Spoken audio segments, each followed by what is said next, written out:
This March 23rd, 2026 meeting of the Worcester Conservation Commission is now called to order. My name is Diane Frattoni, and I will be chairing this meeting. As part of this meeting, we will be holding hearings under the Massachusetts Wetlands Protection Act and Regulations and the City of Worcester Wetland Protection Ordinance and Regulations. The commissioners are volunteers who serve to enforce these laws and regulations to protect specific values identified as being important to Massachusetts and the City of Worcester. Commission decisions are based on these laws and regulations and are not arbitrary or based on personal likes or dislikes. It is important to the Commission that these hearings are held in a fair and equitable way for all parties involved. This requires that discussion take place in a civil manner and that every individual in this meeting is treated respectfully. To facilitate this, the hearings take place in the order they are listed on the agenda, which is available by the door and online. First, the applicant will present an overview of the project to the Commission. Next, staff will provide comments on the proposed work. Then the Commission will direct any questions it has to the applicant or staff. After the Commission is done questioning the applicant, the floor will be open to the public. Comments and questions must be directed to the chairperson, not to the applicant or their representative, and they must pertain to the regulations that the Commission oversees. For example, although you might have concerns over the traffic resulting from a particular project, the Conservation Commission does not regulate traffic, so traffic concerns will not be discussed during the meeting. Please note that while new points will be given ample time to present, repetitive comments will be cut short in the interest of having all parties be given the opportunity to speak. We ask that all applicants and members of the public please state their name and city or town of residence for the record. To manage remote participation during our hybrid meetings and prevent disruptions, all participants are automatically blocked from unmuting themselves, turning on their video, or sending chat messages. For remote participants who would like to comment on an item on our agenda, we ask that you use the raise hand feature in Zoom during the discussion on that item. If you are joined by phone, you can raise your hand by pressing *9. Staff will then call on members of the public one at a time and give them permission to unmute themselves. If you are joined by phone, you will then be able to unmute yourself by pressing *6. Do we have to introduce everyone since we're all here? Yeah. Okay. Eric Flint, Division of Planning and Regulatory Services. Maddie Vandenboom, Division of Planning and Regulatory Services. Stuart Kirchner, Commissioner. Devin Canton, Commissioner. Lindsay Nystrom, Commissioner. Thank you. First, are there any requests for continuances, postponements, or withdrawals? Yes, we have two requests for postponement. These are both to postpone the public hearing to April 13th and extend the constructive grant deadline to May 5th. We have item number 8, 277 Airport Drive, and item number 9, 337 Southwest Cutoff. I'll make a motion to continue items 8 and 9 as described. Second. All in favor? Aye. Aye. First item, old business, notice of intent, 0 Grafton Street.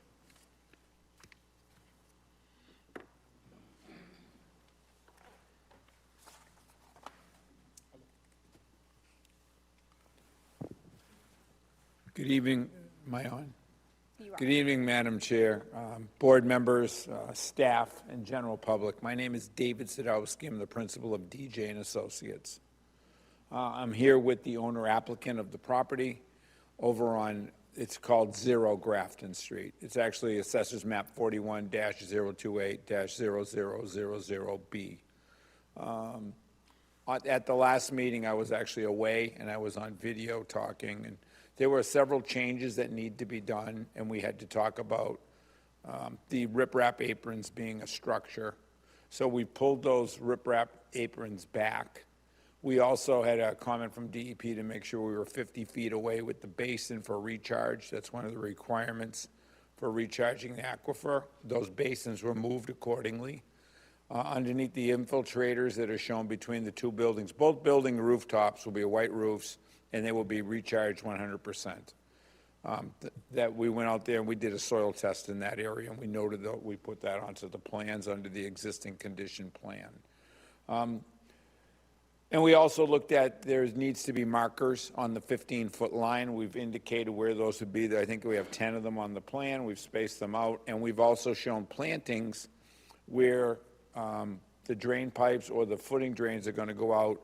The tree line would be disturbed. So we have plantings, tree plantings to go in those locations. Those are indicated on the plan also. So So I think we've complied with all the requests that were asked. We still need to get some relief for parking, but right now, this is basically the only way that the project can move forward. We're going to have affordable housing. They're going to be 1- and 2-bedroom apartments. It's something that's really needed in this section of the city. I know that that's really not part of your purview because we're looking at conservation, but that's the whole reason for the project and the reason everything has to fit where it fits. Thank you. I'm ready for any questions. Thank you. Staff, any comments? Yeah, so we reviewed the revised plans that we received since the last meeting. In addition to the soil test pit logs, we also got a mounting analysis at the location of the infiltration basin. Don't really have any additional comments or concerns at this point. Just as a reminder, there is still an active enforcement order for the site that was issued for kind of the creation of the gravel parking area in the buffer zone a while back, and basically the only remaining requirement from that enforcement order was just to file for the development of the site at some point to kind of retroactively cover any disturbance that's been done in the buffer zone. So staff would just suggest that the commission also take a vote on lifting the enforcement order if an order of conditions is issued tonight. Okay, thank you. Commissioners, questions, comments? Do you have a planting plan? Have you selected the plants for the planting yet? Yes, there is.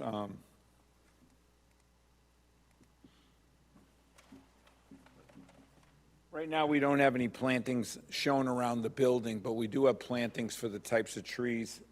Along the perimeter, we have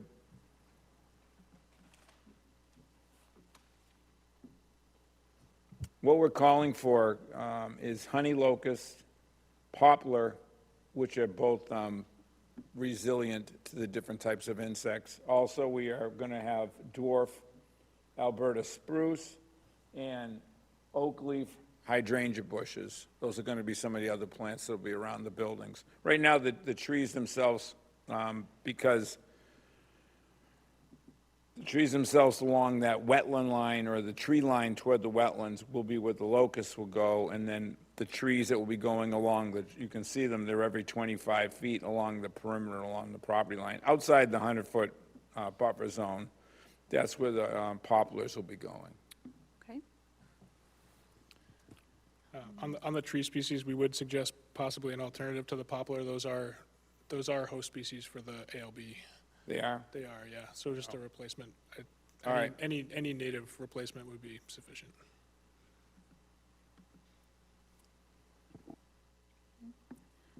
I don't have any additional questions. Is there anyone here from the public on this item? Anyone online?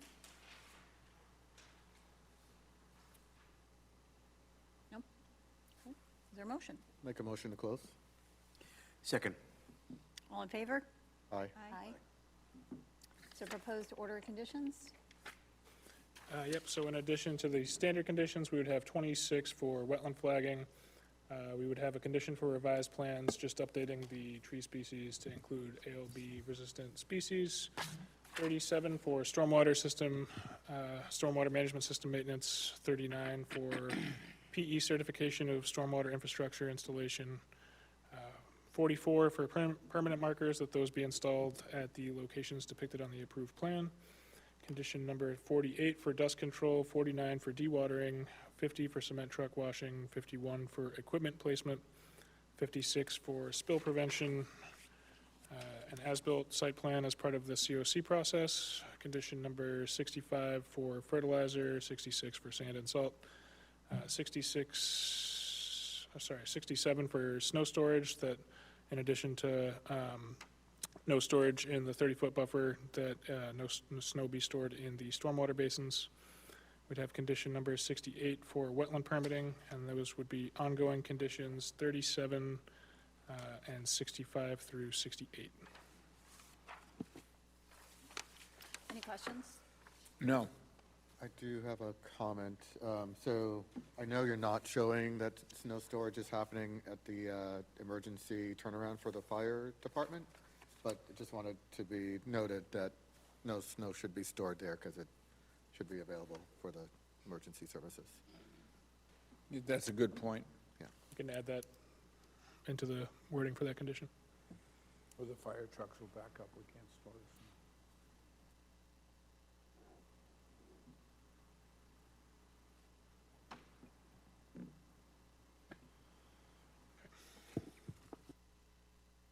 Anything else? That's it. Thank you. Is there a motion? Motion to issue the orders of conditions as described? Second. All in favor? Aye. Aye. Thank you very much for your time. I understand you're all volunteers, thank you. Yep, appreciate it. And Have a good night. again, just going back to the enforcement order at this Oh. point, since that was the only remaining item, I think our recommendation would typically be a vote or a motion to lift the enforcement order upon the order of conditions becoming valid, which is essentially once the appeal period has elapsed and it's recorded at the registry. So moved. Second. All in favor? Aye. Aye. Thank you very much for your time. Thank you. Next item, old business notice of intent, 9 Beckland Street.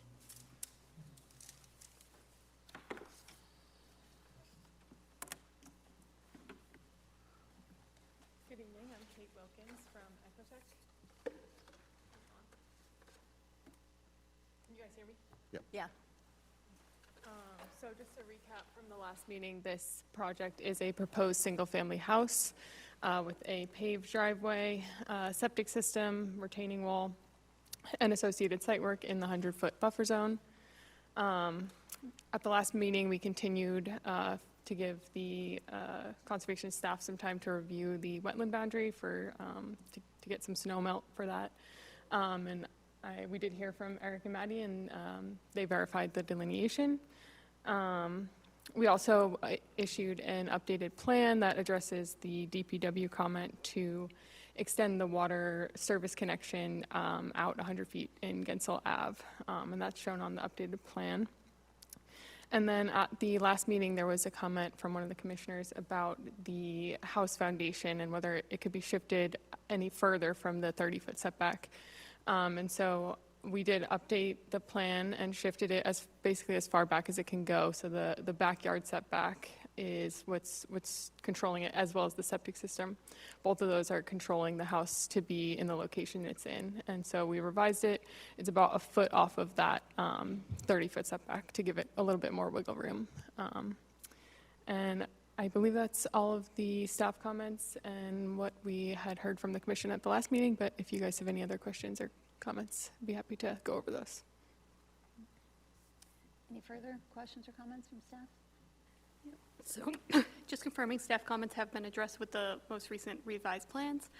Staff did visit the site on March 18th to review the wetland line, and we're able to confirm the wetland line now that the snow is gone, and we are content with how it was delineated. So no concerns from staff at this point. Commissioners, questions, comments about the project? I just have one question related to the driveway. Yes. That will obviously be excavated for the project itself. Is there any intention to deal with, I guess, the driveway off property that continues right up until the property line? I assume that'll be converted to lawn. There's an existing driveway that runs right through the middle of the property. And so the proposed driveway is going to be in the same location, and then the house will be partially in that, and then beyond that, where it connects out to the adjacent parcel behind it, that would probably be lawn. Okay. I mean, obviously, you have no control over the abutter where the driveway continues. Yeah, property. off property. Yeah, I mean, they're not going to be able to use it as a driveway anymore, so Right. they'll probably just convert it to lawn as well, I would assume. Okay. I don't have any further questions. Is there anybody here from the public? Online? Make a motion to close? Second. All in favor? Aye. Aye.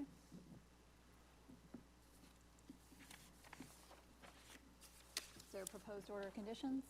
Yep, so in addition to standard conditions, staff recommends 24 for wetland flagging, 44 for permanent markers, 46 for wood removal, 49 for dewatering, 50 for cement truck washing, 51 for equipment placement, 56 for spill prevention, 64 for as-built plan, be provided when requesting a certificate of compliance, and ongoing conditions for 65 fertilizer, 66 sand and salt, 67 snow storage, and 68 wetland permitting.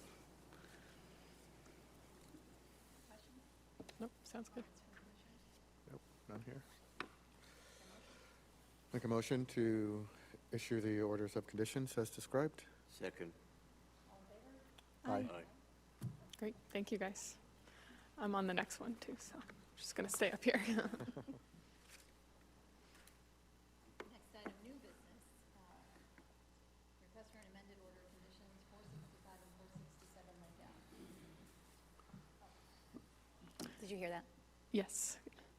Again, for the record, I'm Kate Wilkins from Ecotech. I'm here on behalf of the applicant and property owner, Kathy Trainer. So this property received an order of conditions last July for an addition on one of the existing single-family houses on the property, the one closer to the street. And so that was a pretty large addition. That was the NOI, the original NOI was for a large addition onto the existing house with an associated paved driveway, retaining walls, patios, stormwater management, and grading work. And so the applicant is proposing to, or requesting to amend the existing order of conditions to include these revised project plans, which would consist of tearing down the existing single-family house and constructing a new single-family house with similar associated work, including the paved driveway, patios, and stormwater management. And then the limit of work would also be the same under this plan, with all the work being about 55 feet away from Lake Quincy at its closest point. But it is going to be a net reduction in total impervious surface area on both the subject parcel as well as within the 100-foot buffer zone. So it's our opinion that this amendment would result in reduced impacts compared to the approved site plan, and would be an improvement relative to the interests of the act and the ordinance. So if you guys have any questions, I'm happy to discuss. Thank you. Staff? Yep, so as mentioned, so it's within the same limit of work that was already approved, so staff doesn't have any concerns with this project as it's presented. Commissioners, questions, concerns about the change? So through you, Madam Chair, just confirming, so what's labeled as House 467 is being demolished? No, No. so there is an existing house, if Just you go back, To the north? yeah, Okay, got it. Yeah, Got it. that one there. Yep. 465 is going to be demolished, and then 467 is an ADU on the site. That's not going to be touched. Okay, good, understood. So since the original project was an addition, not a demolition, what do you have in place for, I guess, protecting the watershed, protecting the lake from any of the demolition debris or material that might come from the site during Yeah. demolition? Yeah, they do have an erosion control plan in the plan set that includes erosion control barrier around the limit of work, which is the same as the existing house, the existing plan. Yeah, there's other erosion control measures like stockpile locations, stabilized construction entrances. But yeah, if there's anything else that you would recommend, we'd be happy to implement. And it's a complete removal of the existing foundation as well? So it's a I believe complete so, yeah. demo?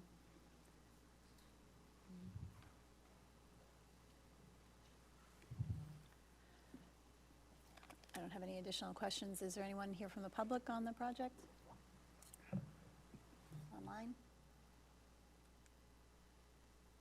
I do have another question. So the drain overflow on the northwest corner, so when that is overflowing, can you just sort of describe where that water would be going? Sorry, The could you intent for repeat that? You've got a drain oh, overflow? yeah, I am on sheet C103.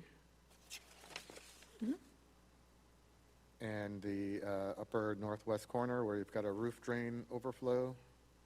Yep, so that's an infiltration chamber right there. So that's going to be the stormwater management. And then that's just in like an extreme flood situation. It would overflow just to give it a place to go. Yep. And where do you foresee that water going? Is it going out to Lake Ave or? I think, yeah, it would just flow over. It's all stable there. It's just like sheet flow and- grassy. Yeah. Okay.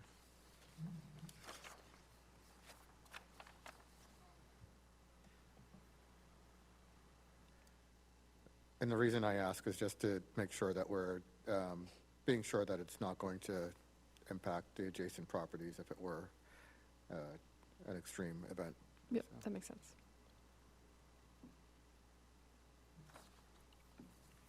No further questions.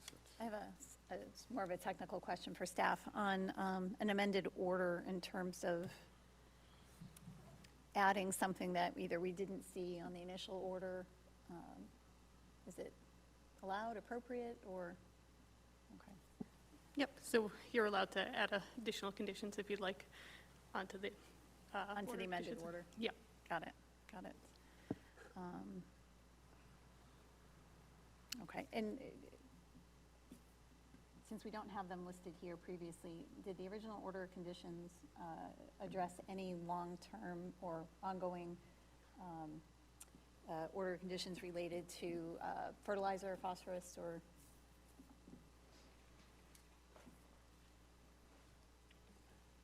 I can pull it up now. We can easily add that standard. Yeah, if it didn't, what I'd like fertilizer to add is, condition if it's not in there a currently. permanent condition around the use of fertilizer on the property.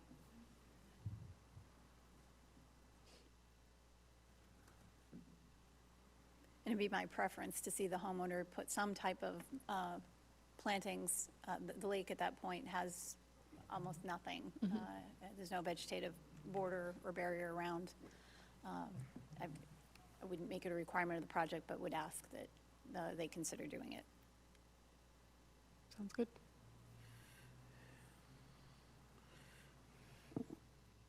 We did have the fertilizer comment in there, Okay. or condition in there in the original, so no need to change.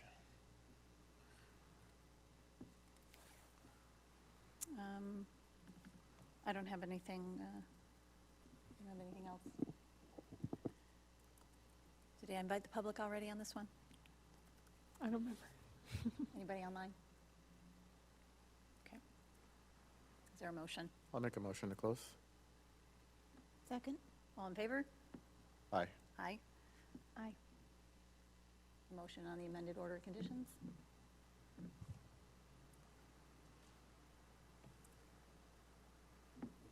Can you describe the order again? Sorry.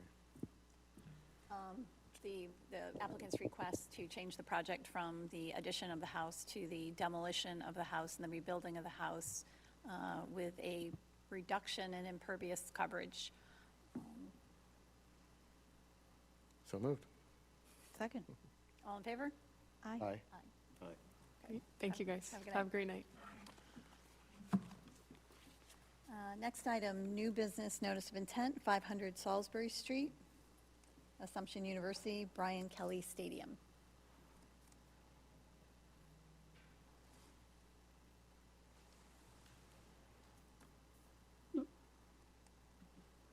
Good evening. Can you guys hear us all right? Could you speak up a little bit more? How's that? That's better. Great, thank you. Good evening, everyone. My name is Mark Novak. I'm a design principal with Activitas. We've been retained by the university, Assumption University, to be the design consultant for the in-kind replacement of their existing synthetic turf field at Brian Kelly Stadium, which is located at the back of their campus on Salisbury Street. With me tonight is Holly Ganser. She's the civil engineer in our office. Also on the line is Calvin Huang, one of our project managers, and Joseph Riejo, who is an assistant vice president at the university. it was about a year ago, we had come in front of your commission with an RDA for the project. And it was a rather interesting evening. After, I believe Eric and Maddie had visited the site, they had noted some contamination of the adjacent wetland with crumb rubber infill from previous poor maintenance practices at the university, maintenance practices that happened years and years ago. So that night ended in a positive determination and an enforcement order, not the way the university was hoping it would go. But in the end, that enforcement order has been addressed to the satisfaction of the commission. And now we're hoping to replace the carpet this summer. So again, this is an in-kind replacement of the existing turf field. We're not expanding the borders. It's simply a rip and replace, what they call in the industry. So it'll get removed, sent off for recycling, and then the new carpet installed. We have received some staff and DEP comments, which I'll let Holly elaborate on a little bit. And she'll also walk through some of the site plans in terms of some of the additional measures we've taken to help protect the resource area. Holly? Thanks, Mark. So again, for the record, Holly Ganser with Activitas. So the project is proposing to do a couple things. So a few things during construction and then a few things after the project has been installed to help prevent the migration of the crumb rubber infill into the wetland area. So during construction, the project is proposing to put a filter fabric around the existing perimeter fence that will remain. This will go down to the ground and it'll help contain any of that flyaway infill rubber during the infilling process of the new field. In addition to that, we'll be putting a straw wattle along the northern side of the field, and that's the wetland side of the field. And the contractor will be required to observe and monitor this erosion control area to just make sure that there's no additional infill over there. And if there is any, they'll be required to hand rake that back up and out so that there isn't any infill left over on that edge. There is an existing channel drain along the south and west side of the field that is to remain, but during construction that will be taped off so no infill can get into that either.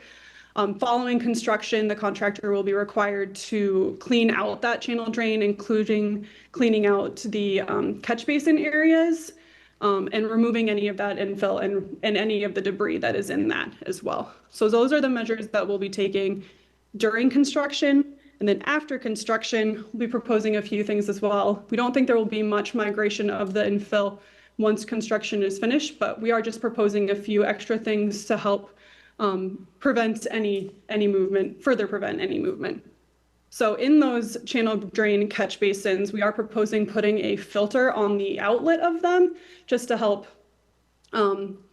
block any additional infill that maybe makes its way into the channel drain and then to those catch basins. And then additionally, as you can see on this plan here, we've marked out areas of snow storage for the university. So the university, as Mark mentioned, no longer throws the snow over the fence. That's a practice that is no longer happening. But here we're showing that they've even further moved the snow storage outside of the 100-foot buffer as well. Addition and in response to some of the comments that were received from the staff, in the operation and maintenance plan, we have included additional practices and monitoring practices that the university will need to follow in terms of monitoring the 100-foot buffer area just for any infill migration and to hand rake that out. So every spring they can walk that line and just clean it up as if any of the infill material has migrated. So those are the proposed additional measures that we're proposing here. As Mark said, this is just a rip and replace turf replacement, but we're happy to answer any additional questions that the staff or commission has at this time. Staff question, comments? I don't have too much to add to what the applicants already covered. As it was mentioned, we just pushed back with a couple comments related to extra details we want to see in the O&M plan, and those have been added since. So no further comments from staff. Commissioners, questions, comments? Yeah, my comments would be around the product data for the actual turf. I'm just wondering if a product was selected for the. A product has not been, oh, sorry. Were you done with your No, question? no, I'm done, yep. Okay. A product has not been selected yet, but it'll be going out to bid next week, actually. And depending on the low bidder, then the product can be presented. There are specific requirements in our specifications that require the contractor to submit on, or the vendor, the turf vendor, on company letterhead, that there are no intentionally added PFAS in the fabrication of the entire carpet system. And then it also has to meet other industry standards in terms of environmental and human safety. That's great. Are there any requirements for recyclable content or other types of green? Yes, materials? so the existing carpet, the one that will be removed, needs to be repurposed or recycled. There is a recycling synthetic turf facility in Rockland, Massachusetts, so that is an option for the contractor or the bidder to choose. The other opportunity is to repurpose it. Either way, our specifications require that a bill of lading be transferred to the owner, to the university, showing how that carpet was either recycled or repurposed. Okay, great, thank you. And we're recycling the infill as well, and repurposing the infill. Regarding the infill, the intention is to reuse the crumb rubber that's there, or when you say you're recycling it, how are you recycling it? That is correct. Reusing it and reinstalling it in the new carpet. Okay, thank you. Could you explain just briefly how the infill material is actually removed in the first place? So there's actually two processes that can happen. One is they cut the carpet into approximately 5-foot strips, and it goes up on a very specific type of equipment that is made for synthetic turf removal. It's like a conveyor belt. So it feeds up on the conveyor belt. That conveyor belt vibrates, and it extracts the infill, and it goes into a hopper, which then gets put into super sacks while you're still on the field.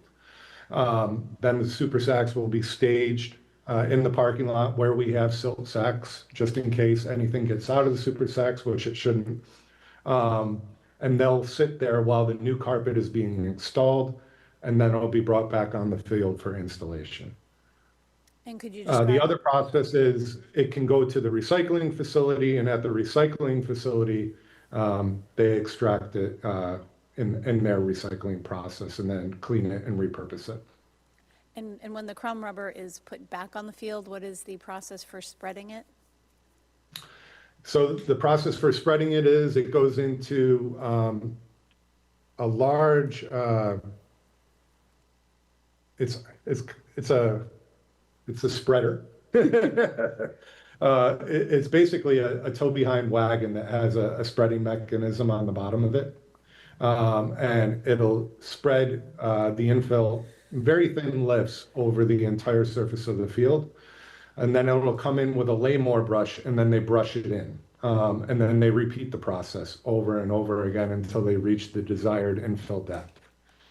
And that's why we're proposing to put the silt fence around the perimeter of the field, because that could spray infill outside the limits of the synthetic turf if you didn't have that physical obstruction stopping it from doing it. Okay, and how high is that silt fence proposed? I believe it was 4 feet. And you think that would be sufficient for this spreader to not It should be, yes. overspray? I think with that and then our inspections, that should be sufficient. If we do encounter some challenges with it not being tall enough, then we'll obviously have them add another layer. And you mentioned putting some type of a screen or filter at the end of the drain system. Dimensionally, it's just meant to prevent the crumb from going through, is that correct? Correct. But stopping the crumb is going to really stop any kind of debris, leaf debris going through as well. And it's not at the end of the system, it's at the outlets in the channel drain that surround the southern and, eastern ends of the field, or western, sorry. Okay, and that's obviously an ongoing maintenance item that would have to be cleared out periodically. For sure. Absolutely. Yep. And that's part of our O&M procedures. Any more questions from? Yeah, through you, Madam Chair. So do you have any idea how old the existing field is that you're replacing?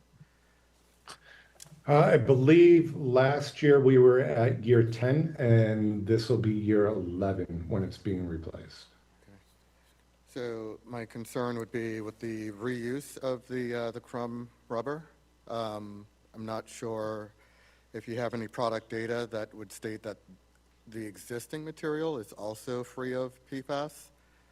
And So, yeah, sorry to cut you off. Go ahead. no, you go ahead. I was just going to mention that PFAS is not actually an issue with crumb rubber. It's more the synthetic turf blades, or it was an issue in the past. The industry has finally moved on from that.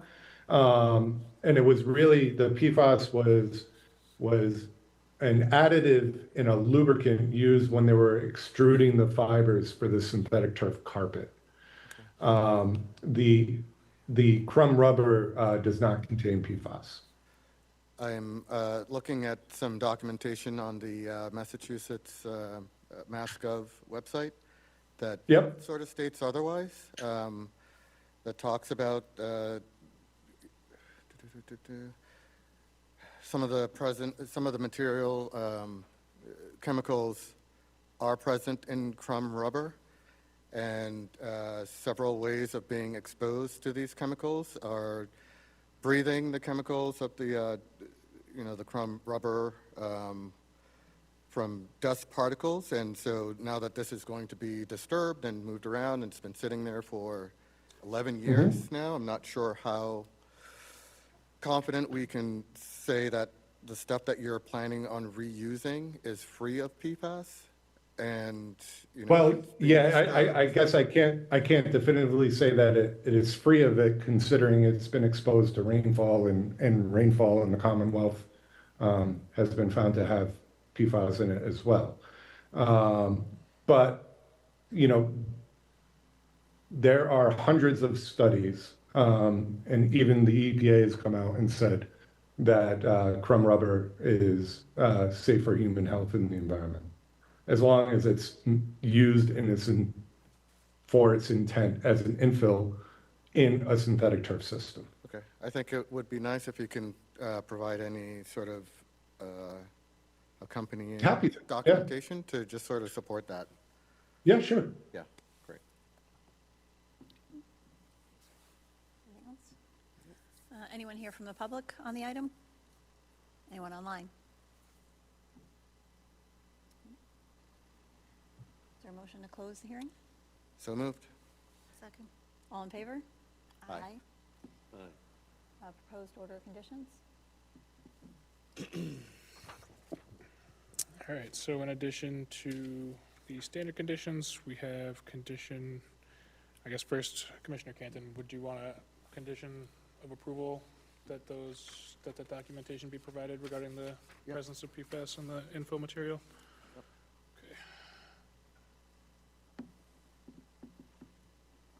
And I think,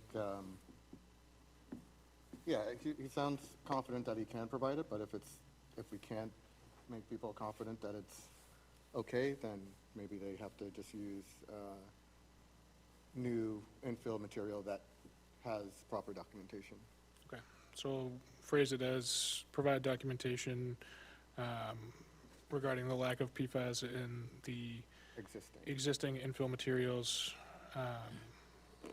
and that if that documentation cannot be provided, to provide an alternate plan to the commission for Yeah, infill yeah, materials. because my concern is to, I'm sure the newer infill material would, pass a lot of the requirements now, but this is a 10, 11-year-old product. If we can hone in on what it is and just make sure we're not disturbing it and then adding that now to additional flow.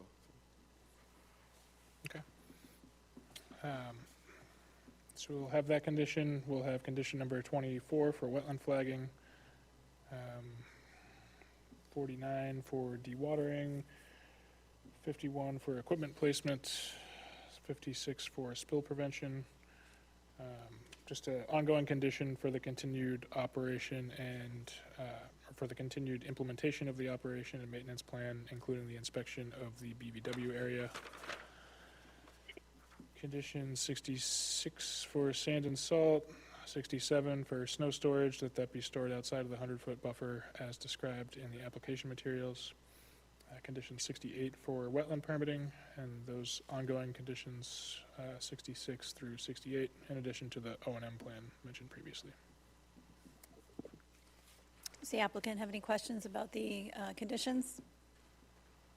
Yeah, one question in terms of the infill. So you're looking for data about the specific infill at Assumption University? Yes. The stuff that you're planning to reuse. I mean, we could pull the original data, Yeah. but I mean, I guess the only way to say that, there isn't PFAS on that would be to actually test it for PFAS. Well, so if you have the original data, then you can reach out to the manufacturer and, knowing the age of the product, Yeah, have them confirm that it does Okay. not have any PFAS. okay, and that would be sufficient. Yes. Oh, thank you very much. Thank you for the clarification.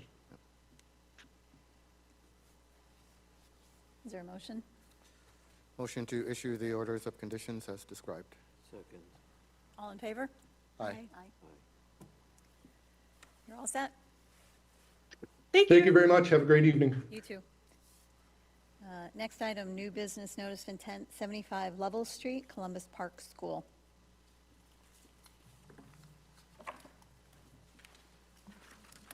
Hi, my name is Lindsay Carl. I'm a ecologist with the BSC group. The project is located at Columbus Park Elementary School. The proposed project will retrofit the existing paved area with nature-based improvements designed to reduce heat island effects and improve the quality and management of the stormwater runoff from the site. The majority of the work will occur within the existing schoolyard, with a small amount of work occurring within the vegetated slope on the western side of the lot. Portions of the proposed work are located within the stormwater protection zone only. There are no other resource areas on site. Any questions? Could you describe a little bit about what we're doing at the property? Oh, yep. So currently, the majority of the property is all pavement. So we're adding rain gardens on the top left, which is where the catch basin is currently. So the catch basin will stay, and it'll be surrounded by a shallow rain garden. And then the existing vegetated slope, which is also a portion of that, is also within the SPZ zone. That will get graded a bit, and there's a lot of invasive vegetation on that slope, which will get removed and replanted with native vegetation. We included our planting list on the site plan.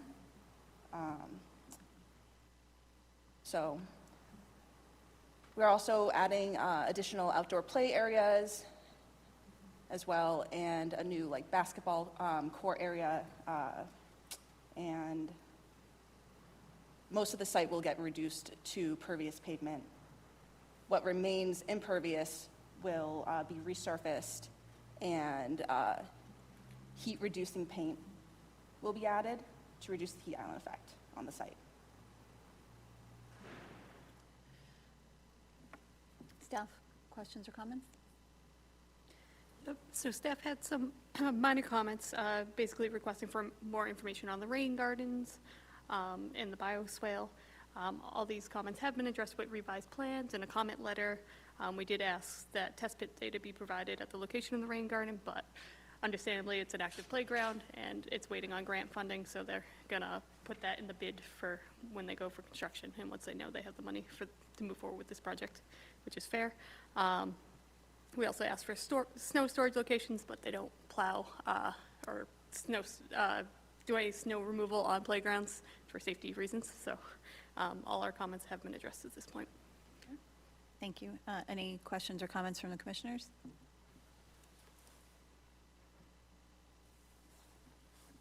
Yeah, also would just like a little more information about the rain gardens. Can you describe, so you've got the drain, a catch basin uphill of one of them, and There is one off-site uphill, and I spoke about that in the notice of intent, that the project is downhill, it's bowl-shaped. Yep. So there won't be any runoff going off the site. And in regard to the rain garden around the catch basin is going to be retrofitted with like a dome-shaped beehive, because it will no longer be impervious pavement around it. So any debris will be caught by the beehive-shaped catch basin. And the rain garden will be 6 to 12 inches, so a fairly shallow rain Okay. garden. okay. It won't be too deep. Do you anticipate any sort of standing water in the rain garden, or do you think it's just going to, It should filter out, yep, should filter out pretty quickly? yes. And the types of plantings that's going in the rain garden? Have you guys? I have info on that as well. Oh. So for the rain garden itself, it'll be a pollinator habitat, so flowers. I have more of the information regarding, red chokeberry, black chokeberry, trumpet creeper vine, buttonbush, summer sweet, sweet fern, silky dogwood, witch hazel, spice bush, pussy willow, elderberry, high bush blueberry. And since it's a rapid infiltration, is there any concern about having enough moisture there for the plants selected, or? We will be doing the test pit hopefully this summer to determine the exact groundwater. We expect the groundwater to be 3 to 4 feet below Yeah. surface. It is it's the lowest area point on the site. So in regard to making sure that there's enough moisture, we believe there will be, going forward for the next 2 years, the Department of Sustainability will be doing vegetation management, and then the city will take over. And then since this area is a school playground, a lot of the ecology services departments in the school will be using the kids to help maintain the area as well, Great. and Yeah. teaching them.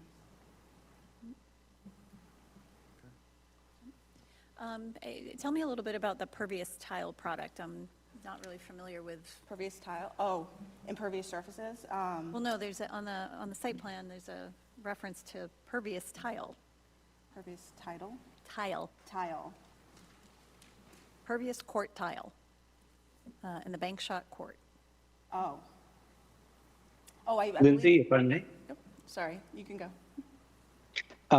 So rather than pervious asphalt, one of our options is to have interlocking plastic tiles similar to the tiles in a playground, which would then be above the standard open stone chamber.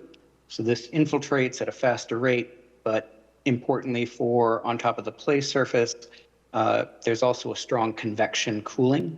So this is a cool pocket, and the intention is for a cooler play experience here. And we can provide those product cut sheets if that's something you're interested in. And just for the record, can you just state your name? I apologize. Yes, this is Casey Lee Bastian of BSC Group on behalf of the Department of Sustainability. I'm the landscape architect for the project. Thank you. So again, it's a plastic product? That's correct. So an interlocking plastic product that goes on where there's currently asphalt? That's correct. Okay, and then it drains,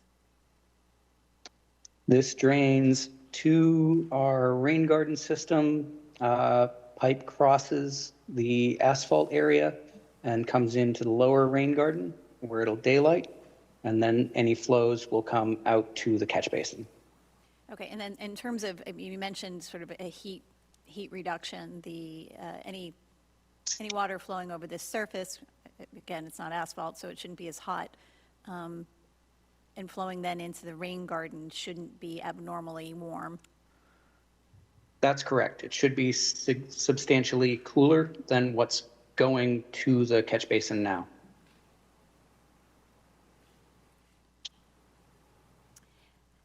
And as of right now, it's not a funded project, so this is all, It's pending this order of conditions. it's pending the order conditions, okay. And then. And grant. Is And this, grant funding. is this we will do all of this project, or we will do some of this project? Is it dependent on what you get for funding, or is the intention to do it all? This is dependent on the funding sources as to how much we can do. So there may be layers where if we can't get full funding, we might have to VE out the pervious tiles and stick with just the heat reducing paint, or we may have to phase portions of this for construction at a future date. All right, so at absolute minimum, what part of this project would be done? If you don't get the full funding, what will you attempt to do completely? I guess I want to understand, if you can't do it all, what are you absolutely going to do? The priorities we were asked for were the play courts and improvements to the playground and the addition of the outdoor classroom at the top of the hill.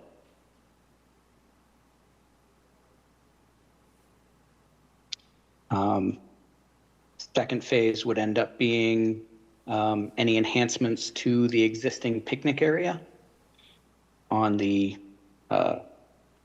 lower left side. Okay. Question back to staff on if it were ends up being a partial project, would you condition anything differently than you would for the full-blown project?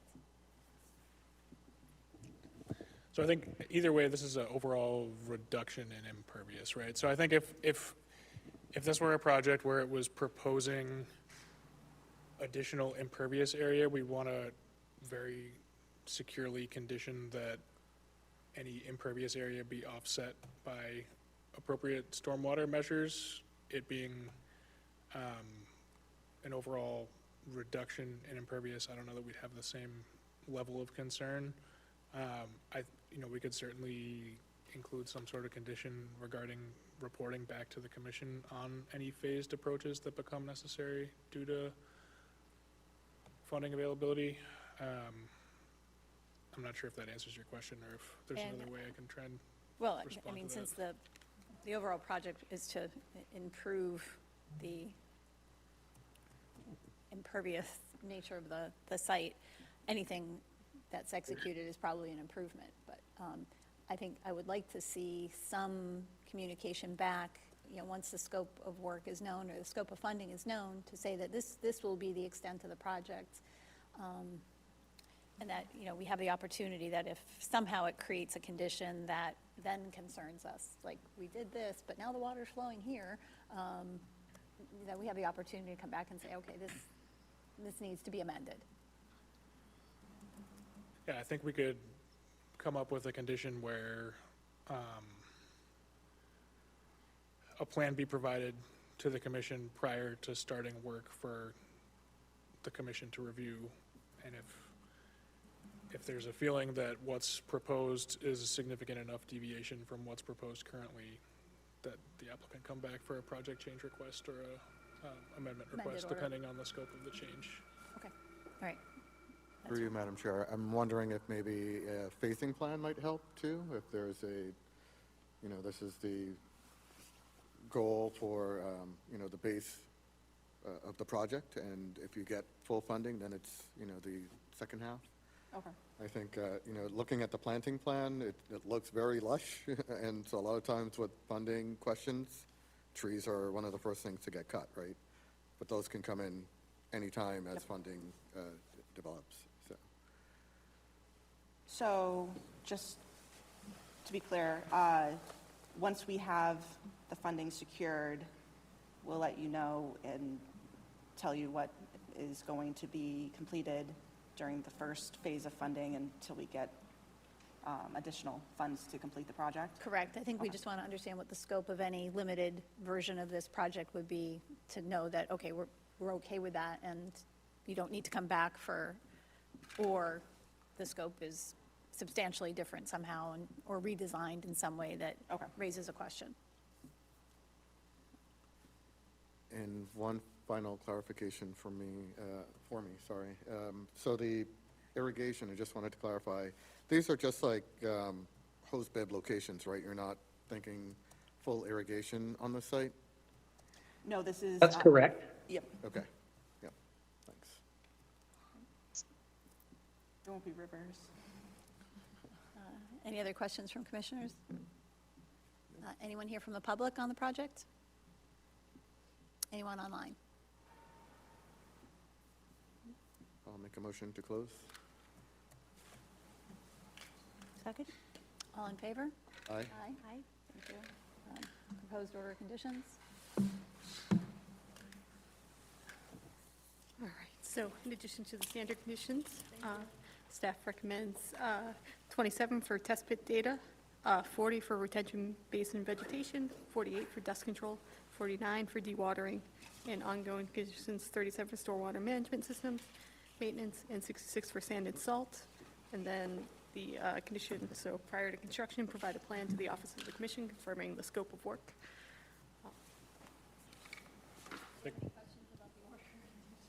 I think we could also just add in the wording about if, the commission determines that it's a significant enough deviation from what's approved, that the applicant can come back for a project change or amendment request. Nope. Make a motion to issue the orders of conditions as described? Second. Second. Aye. Aye.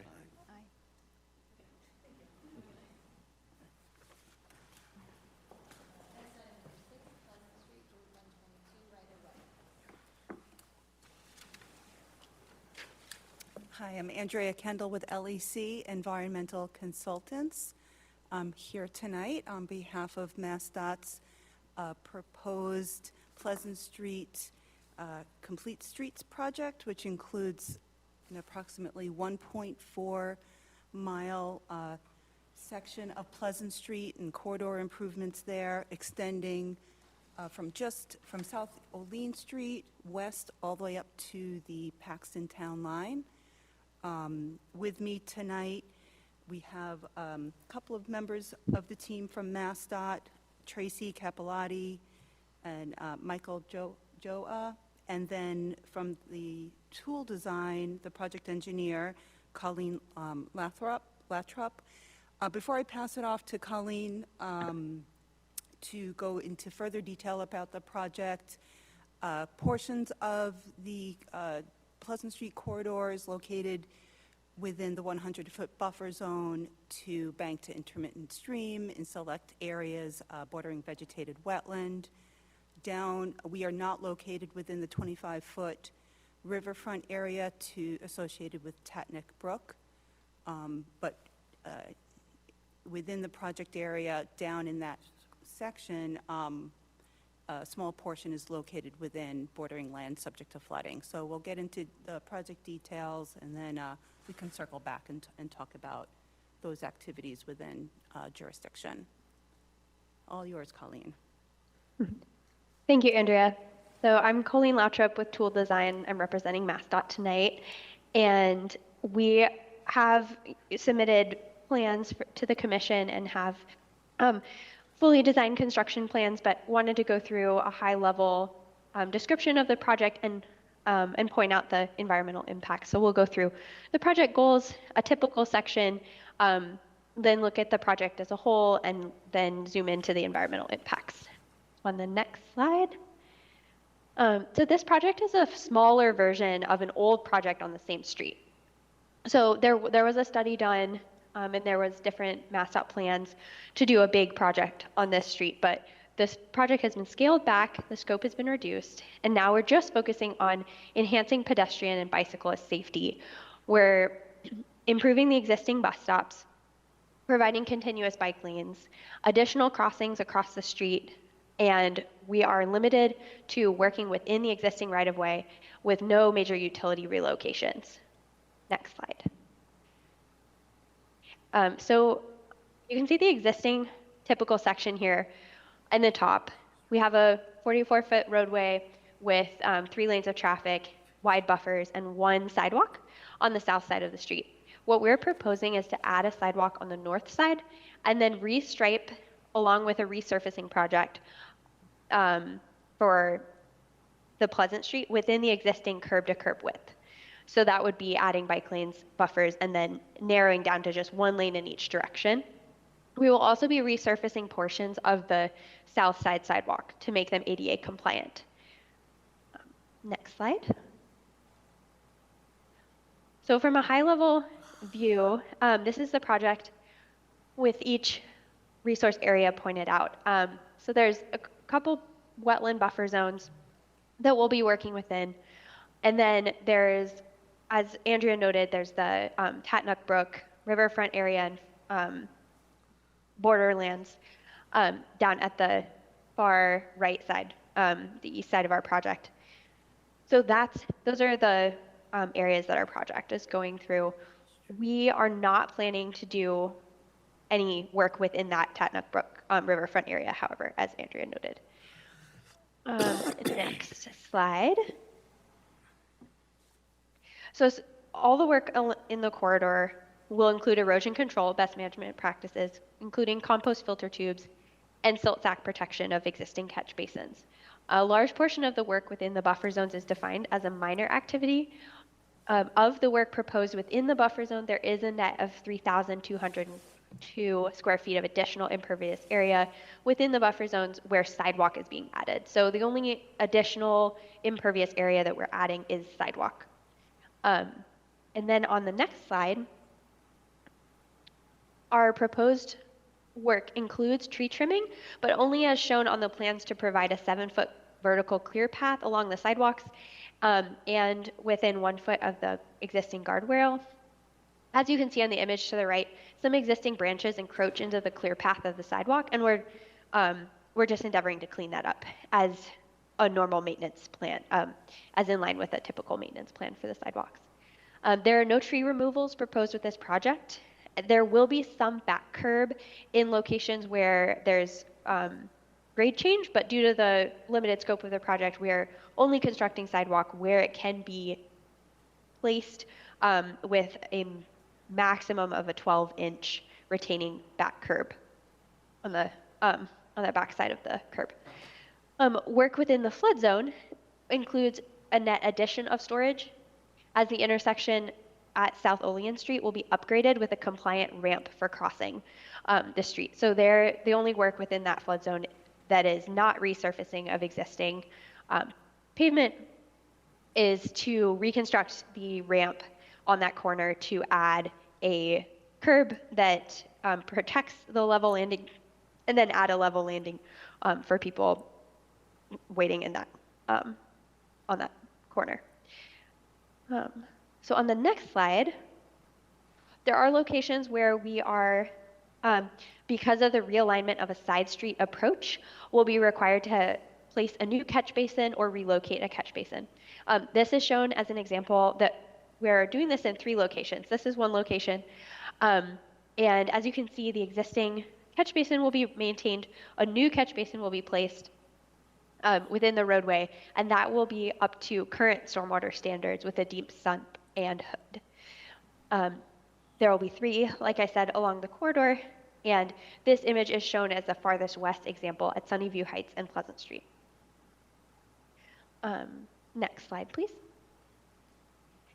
So along the corridor, we are actually reducing the pavement in some locations where our side street approaches are being narrowed to slow traffic and provide better sidewalk connections and smaller crossing distances for pedestrians. So in these locations, you can see the green highlights is actually added pervious area within the buffer zone. And then there's added pervious area outside the buffer zone as well. And then there are some red, the red outlines are where we're adding sidewalk. So as you can see in this example, this is the largest example where we're making the biggest change to the existing curb lines, and we're adding pervious area in these places. So that covers our brief outline of the project, and would be happy to go through more specific questions that you have. Okay, thank you. Staff comments? Yep, so we just had a few minor comments, which have since been addressed. We asked for just a clarifying note regarding the type of erosion controls that were going to be used on the side of the road. Asked for acknowledgement of Tatnuck Brook as a cold water fishery in the stormwater report, so we received a revised stormwater report indicating the applicability of Standard 6 for discharge to critical area. And then, yeah, just another request for plan details related to erosion control. So all set with those. Did also just want to note that this NOI was filed under the Wetlands Protection Act only. Mass DOT claiming an exemption due to this work as part of a essential government function. We have reviewed that with the law department and determined that we're amenable to allowing it to proceed just under the act. As far as the commission's review goes, there really wouldn't be any substantive changes that we'd be looking for if it were proposed under the ordinance. There's not any real performance standards that this doesn't meet that are outlined in our ordinance. So we don't have any real concerns about that. Happy to take any questions. Thank you. Commissioners, questions, concerns?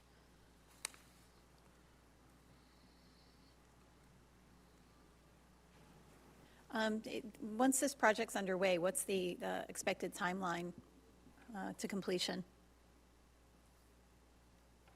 We are looking at a 2-year outline. There are some other utility upgrades in the area that are unrelated to our project that may alter the timeline, but for the most part, 18 months to 2 years. So is the intention to do this section by section? That is, you'll have an area that you're working on, button it up and then move on? Or is this a plan to cut every curb or, lay every inch of it? And then if you could just tell me a little bit about the phasing of it. Sure, absolutely. So our plan is to do section by section, and also side by side. So, or one side and then the other side. So the intention is to have continuous traffic flow throughout the whole project. So that will require that we have, our idea is to start with the north side sidewalk, start installing places where there's no sidewalk currently, button those up, and then switch over to the south side and do the repaving of that sidewalk and repaving of the roadway. Like I said, they'll be sequencing in there if any other work needs to be done, but we'll maintain traffic and do it in pieces.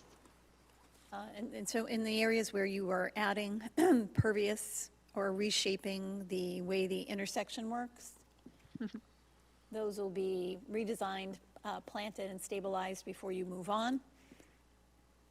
Yes, that would be required. Okay. I don't have any additional questions. Is there anyone from the public on this project? Do you want to come up and say who you are? Glenn Kowalski from EBT. I just heard maybe mentioned cold water fisheries. Did you mention? Which brook, Tatnuck Brook is a cold water fishery listed under it? That's correct. There is a memorandum of agreement between Mass Highway, which I imagine is DOT now, that any road redevelopment, because we just did it on 146 in Sutton, is to look at cleaning their sediment and cooling their water off if there is money being spent. I'm wondering if that you are aware of that memorandum of agreement to look at treating stormwater that goes into a cold water fishery when you're spending state or federal money on a brook, on a roadway. It happened at Cold Spring Brook in Sutton, next to Market 32. And because there was available land, a detention structure was forced on Mass DOT at the time. This is about 6 years ago, 7. So I only ask, was any thought looked at that memorandum where you do look at the cold water fishery and work towards improvement of your stormwater discharge? Thank you. No, I wasn't aware of the memorandum. I was not either. I'd like to share that memorandum with you from the Sutton project. No, I appreciate it. Thank you. Thank you. So I guess in regard to that question, the work that is as close to the brook as it's going to get, what's the scope of work at that section? The project will end before the bridge. So it's just to finish South Olean intersection, basically. And then that existing sidewalk will be repaved. There, yeah. So this is a redevelopment project. It's repaving down in that section. Yes. The only aspect of work within the buffer zone is just that crossing little sidewalk area where we're working within the floodplain. Everything else is pretty much the status quo. So this is a project that proposes repaving and then sidewalk installation and restriping. So as outlined in the stormwater report, this is a redevelopment project meeting the standards to the maximum extent practicable in accordance with the stormwater management regulations. If I could. It's the temperature of the water coming down the road that, whether you're working directly, you're on the road, you're adjacent to it, and it's the temperature that's the issue. Cold water fisheries, as you know, upper lethal is 72. Water coming off a pavement in the summer can be as high as 90. This is from the Lincoln Plaza study with the 60 million that went into that. And that water was going into coal mine. Coal mine. And that was treated. We're not increasing impervious surface. Again, it's status quo in terms of the infrastructure. That's what the project is limited to, for your consideration.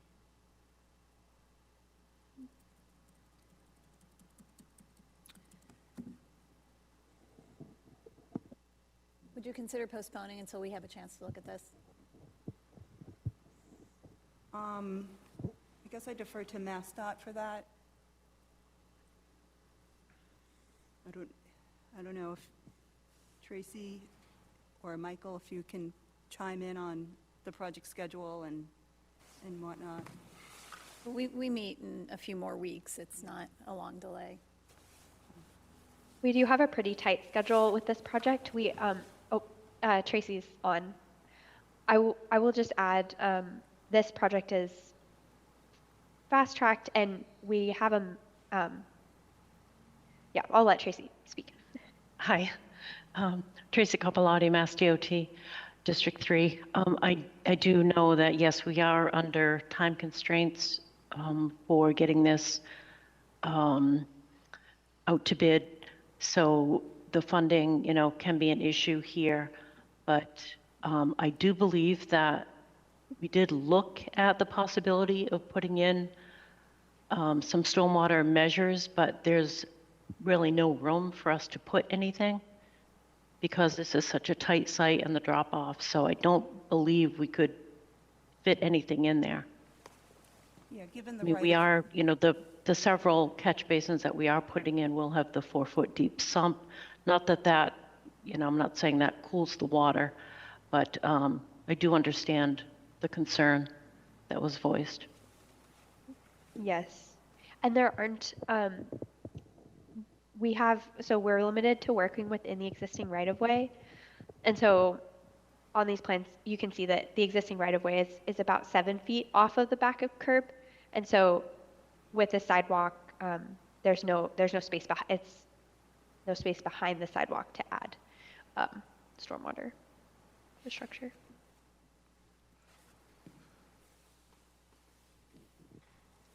Through you, Madam Chair. So in light of the concerns that were raised, I know the intent is just to replace in kind, but you know, if there is an existing concern, I think we would be missing an opportunity to fix it if we just, you know, moved ahead with just a replacement. So I would feel better if we had a chance to look at it and maybe respond to the concerns that were raised. Understood, thank you.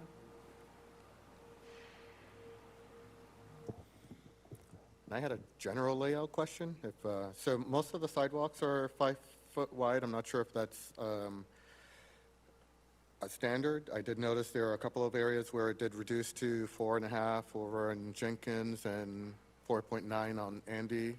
Was that intentional, or I'm just wondering why the deviation from the typical, what I see, 5 feet? Yeah, I'll defer Absolutely. to Colleen. Yeah, thank you. Yeah, no problem.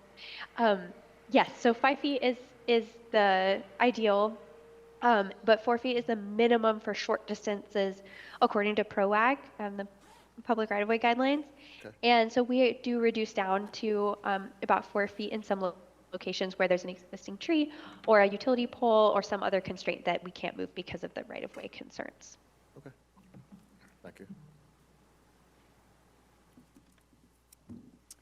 I do want to just point out, DEP did issue their file number. They had no comments on the application.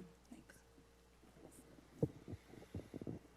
So does the commission want us to have more time to review this and look at the memorandum that was described earlier? I do. Okay. Is the Speak for everybody else, but I do. Is the applicant amenable to postponing to the next meeting on the 14th? Or, sorry, the April 13th? April 13th.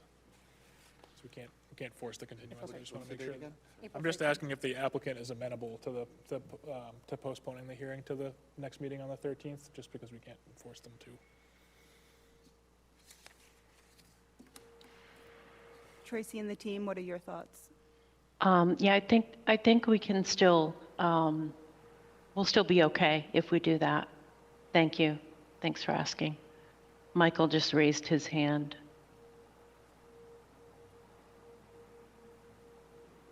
Hi, everyone. Michael Joe from Mass DOT Environmental here. I agree with Tracy's statement. I think I'm okay with proceeding as you intend. Okay, I appreciate it. I just don't want to leave the item unaddressed, particularly, you know, if there's some ability to do something here. If we Sure. can't, we can't. Did somebody else have a question? Oh, I thought I heard something. Okay. So is there a motion to postpone? So moved. Second. All in favor? Aye. Aye. Thank you. Thank you. Thank you.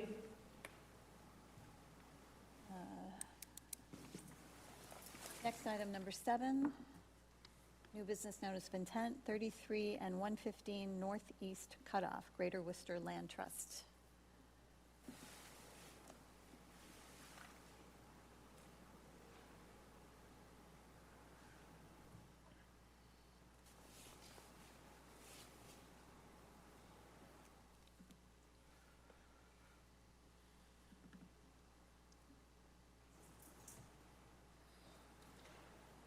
Is someone online? Sorry, yep, she is online. I just got to bring the slideshow back up.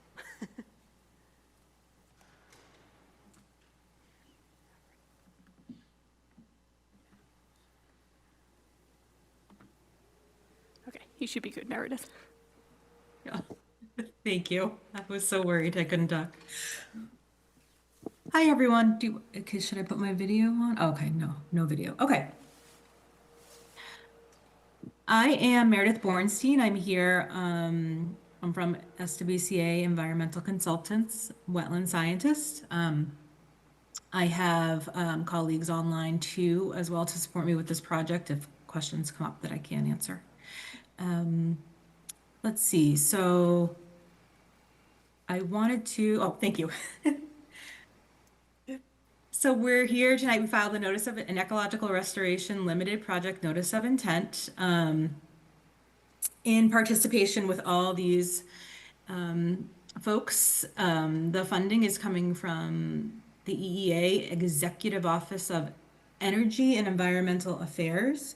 I think Hillary Perasmo is online. I was going to have her give her a brief overview, but of the statewide program, but that's okay. It seems like we're a little pressed for time, so. I'm sorry, could you just speak up because they're vacuuming in the hallway? Oh, geez. Yes, sorry, is this better? Yes, thank you. Volume? Okay, yeah, I'll try to speak more into the microphone. So we're in collaboration with EEA, the Greater Worcester Land Trust, and I'll show you the project location in a minute, but they hold this conservation restriction on the Allegro, or the Allegro conservation restriction on the Chacharon property, which is to the north of the Great Brook, which you can see here in this photo. We're also worked in collaboration with the City of Worcester Parks and Recreation Department, and their property is located to the south of Great Brook. And you can see that in the river in the picture here. So let's see. Hillary, do you want to give a quick overview of the statewide program? It's just a wonderful program, and I would like the commission to hear about it a little bit. Thank you, Hillary. Yeah, absolutely. Good evening, everybody. My name is Hillary Perasmo. I manage the Riparian Zone Restoration Program on behalf of the Division of Conservation Services, which is within the Massachusetts Executive Office of Energy and Environmental Affairs. This is a relatively new program that targets understocked riparian areas throughout the Commonwealth with the goal of replanting trees and shrubs and other native species along these areas to restore sites and then also combat climate change and mitigate stormwater runoff and all of the other great things that trees can do. So I just wanted to briefly let you know about the program, and the Great Brook site in Worcester is our first site that we're tackling, and we're really excited about this project. Thanks, Meredith. Thank you, Hillary. Yep. So this, just to orient everybody to the site, it's located off Northeast Cutoff, and Northeast Cutoff is to the east of the two parcels. So you can see the two parcels that we're going to be planting on the right and over an ortho photograph. The property to the north is the conservation restriction, and then the property to the south is the City of Worcester's parks property, and you can see the Great Brook kind of runs in between them, but it's mostly located on the Parks Department property. Let's see, so next slide, please. So this project is proposing native tree and shrub plantings. This is a snip from our plans. We have about a 4 or 5 page plan set that we provided. And I just wanted to show the planting areas. The yellow planting areas are on the conservation restriction side of the river, and the orange ones are on the city's property. The orange polygons are located within 35 feet of the river, and then the parcels on the CR are the planting areas on the CR are located approximately within 200 feet of the river. So again, this is a project that we're planting trees to promote the viability, because Great Brook is a cold water fishery. It's been identified as a impaired water body. This is also an urban heat spot. So the thinking is that the trees will promote the health of the river. Let's see, so next slide, please. So this is a list of all the native trees and shrubs we're planning on planting, and there's a little image from our planting plan of each sort of habitat type that we're restoring. So we have a wetland habitat, riparian, and upland habitat, and we've chosen the plants based on the hydrology they can withstand, or areas that they'll thrive in, essentially. So you can see there's different hatchings for each habitat. And let's see, we're planting over 200 trees and shrubs, and we did update this planting plan based on some good feedback we had from the commission staff. So we have removed green ash from this list, given its propensity to deal with the emerald ash borer. And then we also reduced some other, some maples, birches, willows, and populus, because they can be susceptible to the, oh my God, Asian longhorn beetle, sorry. And so we have just updated the plants. We reduced those species that are susceptible and increased our oaks, our black gum, and our American sycamores. So when we install these plants, they will be all installed by hand, and they will also be mulched with bark mulch to ensure that their moisture content is steady throughout the season. I think that, one other thing, I meant to include a snip of this, but we're going to also install cages around the trees so that the trees will be protected from any herbivory or predation from deer. So that's another thing that we'll be doing to protect the native plantings. Let's see, next slide, please.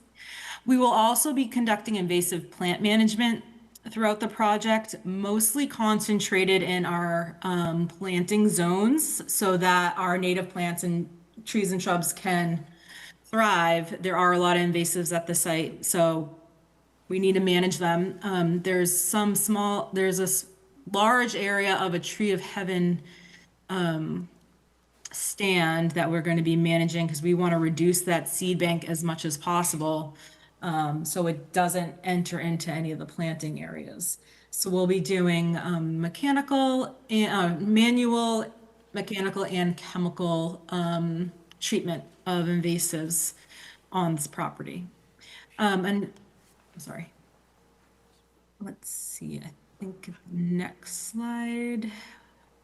Oh yeah, these are some photos of the site. We spent a long time, we spent a good amount of effort finding this site, and we're really excited because it has all the habitats that we want to restore. So the picture on the left is an emergent wetland that we'll be planting in, and it's within 200 feet of the river. The picture on the right is an upland area that we're going to be restoring and planting.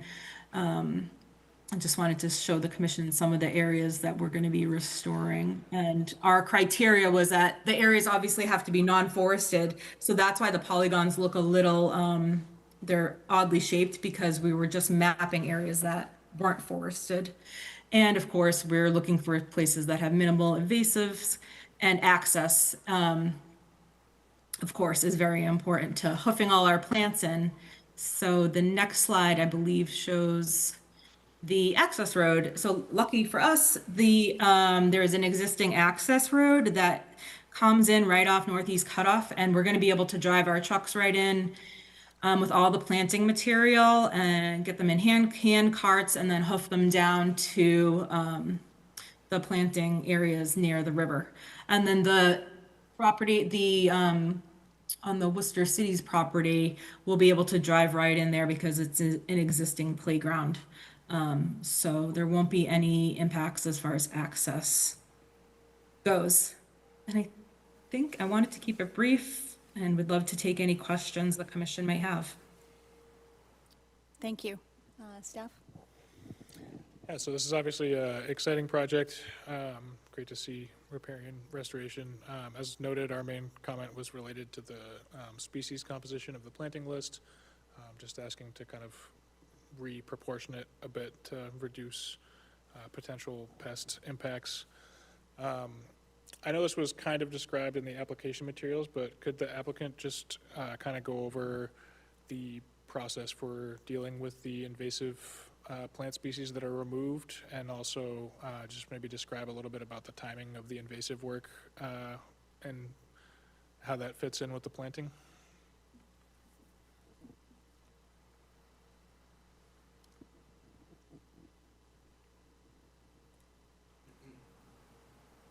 Not sure if you can hear me. I was just asking if you could go over the... Can you hear me? Oh, sorry. Yeah, sorry, I got muted somehow and I could not unmute myself. Sorry, I'm not used to be able to having not control over the Zoom. Yeah, so we, I also have Adriana, if you want to take this question, if you. Yeah, sure. Sure. I was also trying to unmute myself and realized I couldn't. Sorry, you had asked about invasives that needed to be, do you mind just repeating your question? No problem. Yeah. So it's just, how are you going to dispose of or deal with the invasives that are removed? And then could you just describe a little bit about the timing for the invasive management work in relation to the planting work? Sure. So where we are with the project right now, I think invasive management is likely to be used more as a maintenance, because we are trying to do the planting sometime this spring. So we won't really have much time to do invasive management before we can do the planting. So we would be looking at our first invasive management sometime this summer. The only invasives that I think we would be removing off-site would be something like garlic mustard or maybe Dame's rocket. And the reason for that is those species the management goes well if you are hand pulling those species, removing the roots, and unfortunately, if you just left them on site, they could continue to grow or reroot, or their seeds could spread. So for those species, we would put them in black plastic to solarize them, which would kill them, and then we would dispose of them off-site in normal garbage because they would be dead at that point. Any other species, if we did any cut stem of woody species such as honeysuckle or buckthorn or autumn olive, all of those woody species would stay on site, and they could be either turned into habitat piles or they could just be left where they were cut. Did that answer your question, or do you need additional? Yeah, I guess just a follow-up on the approach and the timing. If the invasives removal happens after the planting, are there like thick areas of invasives where invasive management will effectively leave an area unvegetated? I guess my only concern would just be that some of the invasive removal work, if there's no replacement plantings in those areas, that would kind of increase the likelihood of the invasives returning, or just have areas where there's no vegetative cover. Understood. Yes. So none of the areas that we're looking at doing invasive management would be removing an area entirely of plants. So we're focusing the invasive management in the planting polygons to basically, once we plant these native plants, we want to make sure that nothing comes in and outcompetes them, because there are a lot of invasive plants on site. The only area that is more of a like monoculture of invasive plants is there's a small area of Tree of Heaven that we were planning on treating with basil bark treatment, which is like a dormant season treatment. And it wouldn't remove all vegetation in the area. It wouldn't need to be replanted. There would still be herbaceous vegetation in the area, and then these trees would be left as snags. Okay, thank you. And then my last comment before turning it back to the commission is just administrative, that we have not received the DEP file number yet. We heard from the environmental analyst reviewing the project today that they anticipate issuing that this week, but we would need to continue this hearing to our next meeting, just since we don't have that number. Sounds good. Understood. Thank you. Okay, any questions or comments from the commissioners on this? I'm looking forward to seeing how this goes. I do have a question about is it a contractor that's going to be doing the planting? Is this going to be a group of volunteers or staff? Who's manning this project? Actually, we will be, SWCA, they have restoration folks that will be doing the planting as well as the invasive species control in the future. So the professionals? Yes, yeah, sorry, yeah, professional Okay. people, yep. Yeah, I didn't know if it was, partly going to be managed through the land trust volunteers, but it sounds like people who know what they're doing will be operating in the area, and no machinery, again, being brought in other than the truck bringing in the material to, get it closer to where it's being planted. Right, yeah, they're gonna use hand carts and shovels. I don't think they'll be able to get any other equipment down there. All right, so we need to postpone till you have a DEP file number. Is there public comment? You got that. Thank you. Glenn Kowalski from EBT Environmental, only because I flagged the brook for the now David Clark site, and it was so thick and adjacent to the brook that I had to walk through the brook to do the mean annual high water, because you couldn't get through the 25 feet or so within the brook boundary. Just questioning, are you going through the multiflora rose and obviously Oriental bittersweet, and as you said, buckthorn, right up to the brook system? That was one question. And I know you did say that the exotic invasives would be a summer type of project. I am exotic invasive plant removal specialist, just did 4 acres for Concord, do it Corps of Engineers and other places. Obviously, as brought up, we don't want to see the seeds of the autumn olive and Oriental bittersweet later in the season to be ready for germination, and then they're removed. And I did hear that you were doing it in the summer. Obviously, the earlier part of the summer would be better, because we don't want those seeds to be dropping in fresh soil if there is any mechanical removal of these plants, which we do, and not with the chemical. Not that the chemical, a lot of people do it across the state or country, but we do it mechanical, and that would then leave a barren soil ready for those seeds to drop into. So that was the only question, is the timing. One other thing, even though you're using sycamore, I'm such a stickler on native species. The sycamore in Worcester are along the Blackstone River, and you will not find sycamore in this area, because when the barges were coming up from the coast, and those heavy seeds were dropping on the barges, and then they dropped off the barges, and then they became native along the Blackstone. They're not native generally anywhere outside of the Blackstone River corridor, the sycamore. And so we don't use them in core stuff over in Oxford or the French, or but I understand, they're in Worcester. So if you're going to put them in there, just know that they're not there in that area. And thank you for looking at the ash, as we're removing many ash because of the emerald ash borer, because they're going to all die and drop. Anyways, so no green ash. Thank you. And we do have, was it Russian elm? Was it? No, Siberian elm on the site. I don't believe that would be native, though. Thank you. It was pointed out when we were doing the site walk that we had Siberian elm on that site.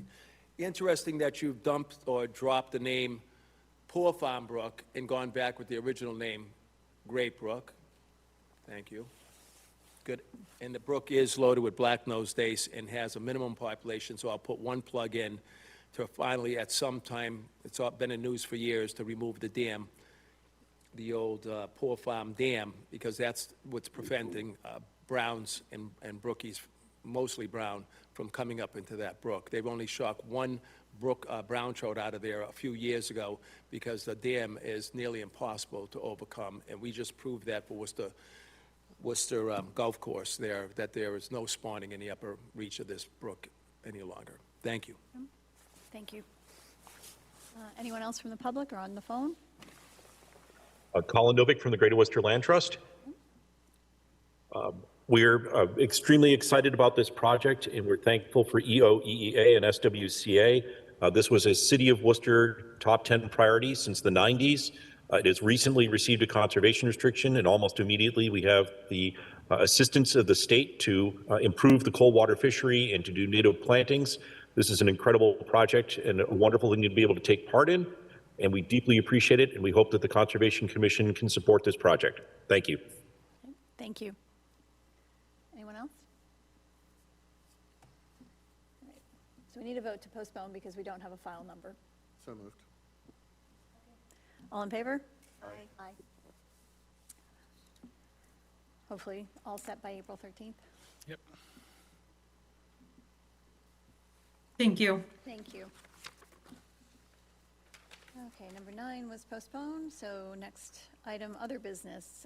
Number 10, project change request for 192 Brookline Street.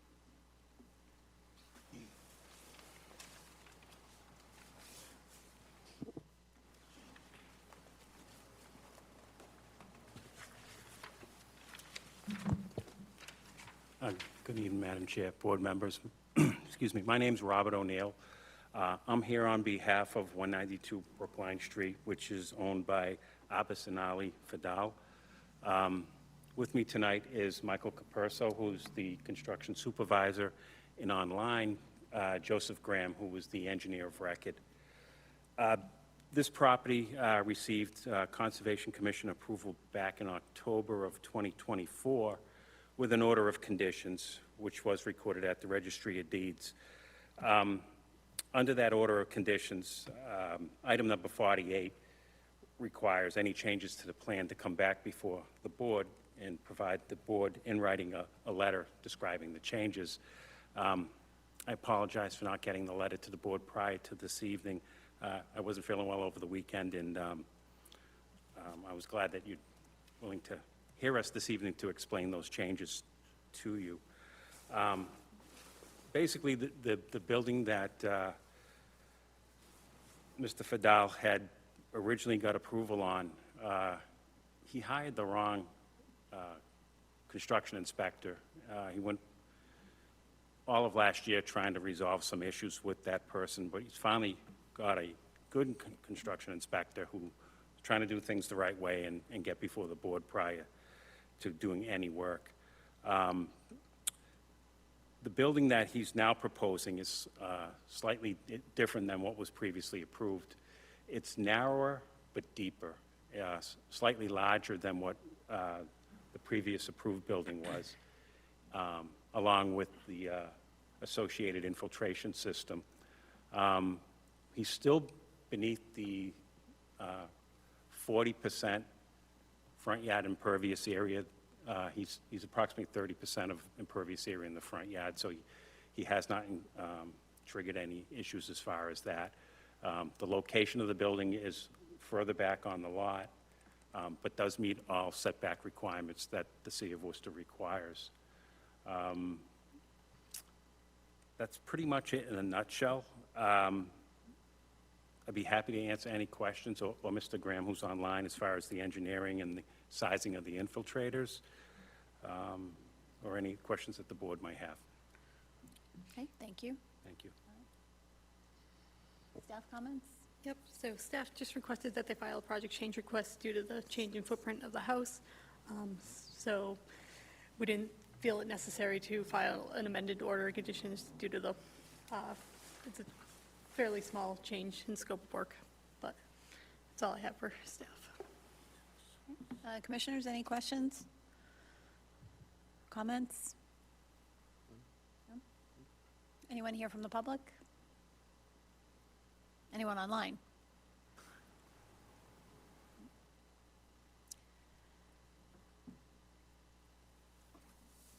It's not a hearing, right? I'm sorry, but I'm gonna- Yep, so not a hearing, but just Not a a hearing, so I don't vote need to to close the approve. hearing. Yep.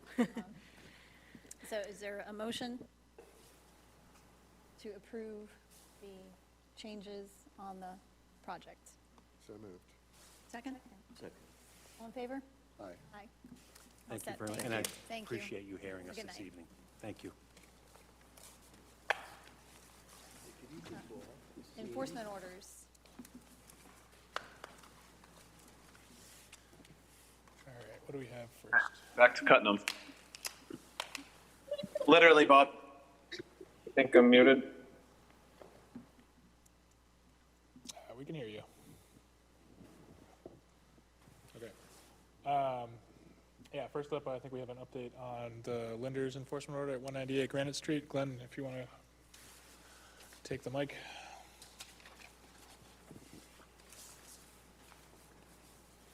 You're giving the update, Orion? What was it? I was hard for me to hear there. Yeah, so we discussed this at the last meeting. Yes, sir. With the engineer, Patrick Keeley. I think you wanted to give a presentation on something on this? Or on the, you had asked to speak about this item tonight? Yeah, so yes, feel free thank you to very much. take over. Yep. Was that Mr. Healy online that was I just don't talking? know. By chance? No. Okay, thank you. Apologize, I missed the last meeting. Webster didn't get out in time. I called in and you had left by 7, or I think 10 minutes to 7. I didn't get out till 7. So we continually looking at this project, anticipating dry season, June, July, hopefully, to remove the material. Mr. Kowalas, I'm sorry, I'm Glenn Kowalski from EBT Environmental, Linda's Auto, 198, Sam's Pick Apart, and where this is across the street, National Grid and City of Worcester parcels. Was at the site today doing water samples, had 1.1 inches of rain.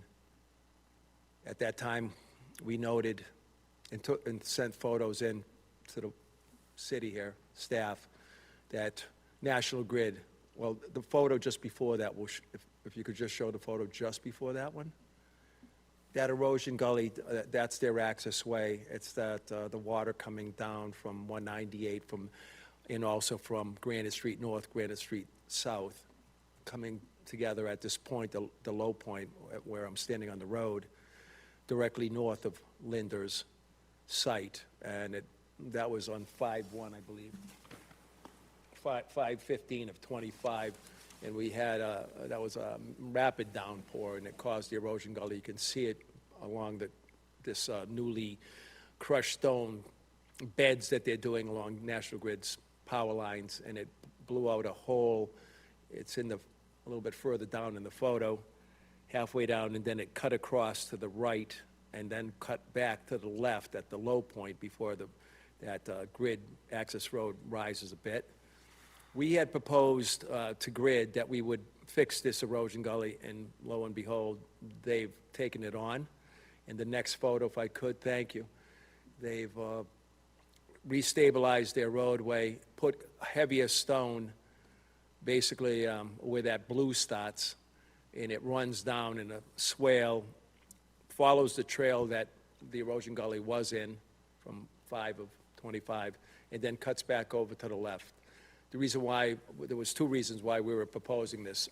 Some of the water, a fair portion of the water comes from 198, from the impervious surface that capped landfill from EPA in the 90s.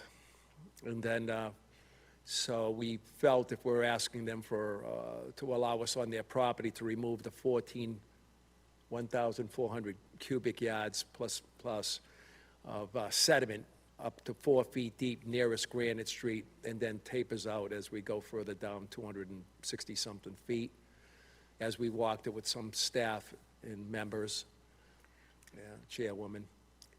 So we wanted to stabilize that area first, bring the water down below where we're going to be removing the sediment using a cleanup bucket, 75G John Deere, that's a mid-size excavator, along with track trucks, Mr. Healy, Pat Healy of Thompson Liston, along with EBT Inc., we put together a plan to access from this cart road in on several locations, remove the sediment down to the top of the A horizon. We did auger 30-something auger holes in that area to identify the depth of the sediment. You do have that in your database. City does now, from, I believe, last year, 25. So that's what we're proposing to do. The woods, as we get into the tree line, I believe we asked Mr. Healy to put the tree line on. We do have dead oaks in there, mostly northern red oak. And I'll just see if it's on the tree line. We'll ensure that the final plan has the existing tree line on it, because it's important that there's a meadow, a shrub meadow, closer to Granite Street. And then it became the wooded area. Where the meadow is, it's, that's where the thickest sediment is, directly off of Granite Street, and then it tapers, as I said. It's a delta, so it's thick at the beginning, and it dropped out, and then finally has a gradient going down, and eventually, 260-something feet down, it gets into areas that there's no more sediment at the surface. The water finally came together as it spread out, if you can see me, and then it came together. And then it's an erosion gully. And there's a question about the second photo from my last report dated on February 27th. It does show that the brook channel, the intermittent stream channel down gradient of the delta is eroding. And as the earlier report that I gave, having the amount of impervious surfaces similar to, let me just bring up Coal Mine Brook in Worcester, similar things are happening, heavily urbanized, and what happens during rain events. It doesn't take much, because there's nothing going in the ground with that much urbanization or impervious, then it's accelerated the erosion of the brook channel both down and sideways as the brook was evolved to handle standard rain events when it was pervious upstream, and now it isn't. And there was some question, and I'll work to get this quickly here. There was some question about why I went back in time all the way back to the granite quarry that was 198. If you saw that, hopefully you had a chance to look at it. USGS even showed the depression similar to Conklin limestone. I hate to bring up Rhode Island, but these old quarries that were Uxbridge, Douglas, they were dug down, water was pumped out of them to keep them free of water, and then you kept quarrying. In this general area, it was mostly granite. This area was granite. And then when they were let go, they filled back up at water. And Conklin, I did bring that up in one of my reports, because it's full of water now. Again, this thing would have had water in it.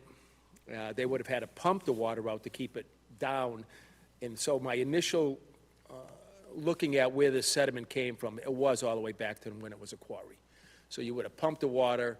There was an 8-inch pipe underneath the road. DOT, your Department of Public Works even says, hey, we never would have put an 8-inch. Well, we can see where the 8-inch probably came from was the original quarry, because you had to keep that hole over there open, and you would have had a pump. So then it went from that to a landfill, to a cap landfill in the 60s, to in the 90s EPA grant and another cap. And so now we have total impervious over there, ledge looking to our north on the west side of the road. And so we have accelerated runoff, which is evident from this type of erosion. It fills up over the road. The 8-inch pipe can't handle it, goes over the road, and then it dumps down. And if it's a flash rain event, it causes this. We had greater rain events before this. We looked at them, and it didn't cause this erosion. This was a rapid rain event in 24 hours, within hours, and that's why we had that erosion. So now it's stabilized anyways. It appears from what the National Grid did, that will help us to keep water away from us when we're doing the removal of the sediment. National Grid did say that they do not want this sediment on their site, and it has to go to one of their landfills, so that's what we're working on now. It's quite a amount of material. We have experience in removing, in fact, we just did it last week in Eastham, removal for soils down to the original A horizon. The site inspection tomorrow morning at 9:30. And we'll do the same here. And then we talked about seeding it, conservation seed mix, In most cases, if we do encounter hydric soils within 12 inches, which I don't expect, but if we do, then it'll be a wet mix from New England Wetland Plants. And then we have a planting scheme to plant that area too. So in the open meadow, it would be just standard high bush blueberry, which it would be some spice bush, common winterberry, and species similar to that, probably some silky dogwood, but most of our berry bushes that are fac wet, native fac wet stuff going in there. There would be also some sapling 5 to 6 feet high of red maple and such. That I came in just for that. As far as there was some language come from the city about stabilizing the channel once we get done, because as we can see from the 3/27/25 photo from that February report of 27 of this year, it's eroded, so we're going to use subangular rock, which is round rock, instead of not crushed stone, and make it look natural. We're going to work to make it natural in here on the channel that we restore within our piece of brook up gradient. So, and that generally, and I did note that there's some discrepancy between the photograph talks about 3-inch to 12-inch, and the report says 2-inch to 12-inch, so I'll make sure to fix that 1-inch discrepancy, in case you picked that up. And that's just so we have smaller rocks chinking in with larger rocks, and we always want to make sure that the flow path stays at the surface and not subgrade. So there's generally, which we also use some finer matrix in there too, so it make it a natural base so the water stays at the surface. We just finished one 2 years ago of one in draining a pond and making a new channel over in Oxford and Chimney Pond, Wellington Brook. We're familiar with ensuring that it doesn't go subgrade with whatever flow we create.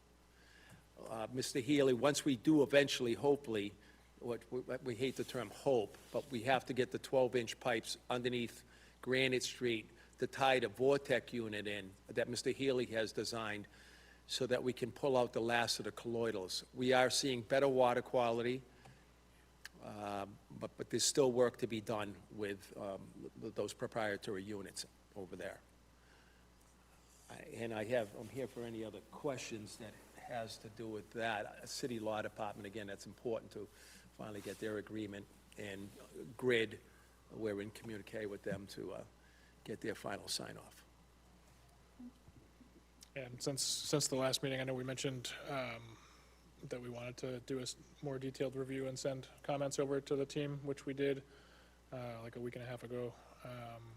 Those comments are in the Google Drive folder for the enforcement item, so feel free to take a look at those. But at this point, we're just kind of waiting on response to comments and some revised plans, and then we'll take it from there. Like Glenn just mentioned, we need to sort out the property ownership permissions through the city. That's typically a license agreement. We're just waiting for the final plan showing what's going to be done so that we can incorporate that into a license agreement that we would work with the law department. So that's it from me today. Thank you. Thank you. Thank you. Any other questions? No? Okay, appreciate the update. Have a good day. Good evening. Thank you again. Appreciate it. We'll keep you up to date, of course. Next, we have item 11051 Oriole Drive. This is an enforcement order that's been in place since 2024. There were recurrent issues of tracking sediment out into the street from the construction site, which continually impacted the catch basins in Oriole Drive. The site is now pretty much fully stabilized. There's some interior landscaping areas and just a couple other vegetated areas that have yet to be stabilized with vegetation, but the pavement is in and the building is in, so the site is largely stable and there's no longer the tracking issue. The applicant had submitted a request to lift the enforcement order and for a certificate of compliance. We asked that they hold off on the certificate of compliance request until they had an as-built that was required for finished construction. and two, until they're able to stabilize those interior areas. But I did a site visit, and based on my observations there, I do think at this point it would be reasonable to lift the enforcement order. It's not quite ready for a final COC sign-off, but there's no real danger of continued sedimentation impacts. They did go out and do a final street sweep this past week and picked out the silt sacks from those catch basins that had accumulated some sediment. So at this point, staff recommendation would be to lift the enforcement order for this site. All in favor? Aye. Aye. So that's 2 off the list. 2, yep, we're down to V, we're getting there. And a lot of the items that we still have on the enforcement order list are kind of in a monitoring cycle at this point, so we should be able to knock off a good chunk of them this year in the second year of monitoring. And then again, next year, kind of the remaining ones that have that 2-year monitoring cycle, and we're almost done with those old ones that are kind of in limbo. We have like 3 more of those to go, so progress. Next item, open space discussion.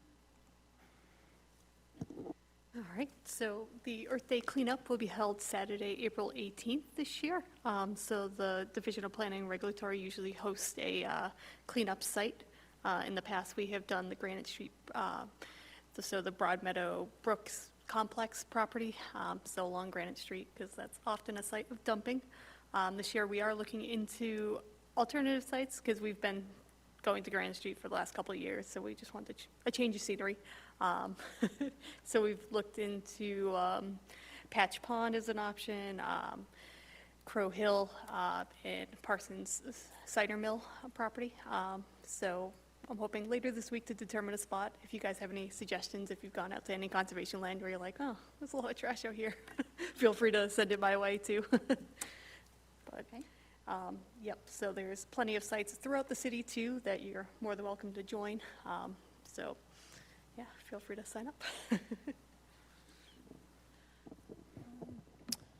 And also just a quick update on the Mass Trails grant project that we've discussed a number of times. So just as a refresher, we're currently working on the design phase of a project for a pedestrian bridge at Sprague Trail, which is part of the Broadmeadow Brook Wildlife Sanctuary. The trail is, it crosses Broadmeadow Brook itself, and it's essentially impassable most of the year at this point, given how high the water levels are. There used to be stepping stones that you could use to cross, but those are pretty much always underwater at this point. So we are at the 60% design phase currently. We have a set of civil plans that have been developed by the consultant that we're working with, and we're going to be hosting a community meeting at the Broadmeadow Brook Sanctuary this Thursday at 6 p.m. Anybody who's interested in coming is welcome to attend. Feel free to pass this along to anybody in your network who might be interested. But we're just looking to we're just going to give kind of an overview of the project to date and then solicit community feedback, hear any concerns people might have, and take it from there. I assume they did all their test pits for the foundation of this bridge? Yes, they did do just one test boring as part of that RDA. Seemed like conditions would be favorable for what they were looking to do. Good. Yeah, and we, I can't remember the level of detail that we've talked about this, but we had kind of one question that we wanted to answer was whether or not we were going to try and entirely span the floodway or to have a bridge that had piles that kind of went into the river as it crossed. That's obviously a cheaper thing to construct, but it would require a more complicated approval process through FEMA, through a NORAD certification for work in the floodway. So we did end up selecting an alternative that spans over the floodway with no piles in the river, which we thought was a slightly more expensive project up front, but would have a more simple process, but also a more resilient design, and not having components of the bridge in the floodway where floods happen and debris gets washed down and trapped. Yeah. So yeah, feel free to come join us on Thursday. Let's see, active projects, Nothing from staff. Approval of minutes from the March 2nd meeting. Motion? To approve the minutes? Second. All in favor? Aye. Update on the ordinance? So we are still working on it, a little behind where I was hoping to be at this point. I had previously said that we would get the redlined draft of the regs at some point in April. I'm still hoping for that, but that will mean I need to do it pretty quickly over the next few weeks. So that may slide, but the intention is still to keep this momentum moving and implement the ordinance and regulation changes this year. So still a work in progress. We'll keep you posted at the next meeting. Okay. Policies and procedures. Nothing from staff. Do you have a CPA update? We met maybe 2 or 3 weeks ago to make our recommendation list for city council. I think it's about 24, 25 projects, just over $6 million in funding. Then the city council should be, if they haven't seen it already, they should be taking that up at a meeting soon to vote to fund the projects. Anything that falls in our wheelhouse at some point if it goes through? There wasn't a lot of open space projects this time. There was additional funding for Robert Clemente Park,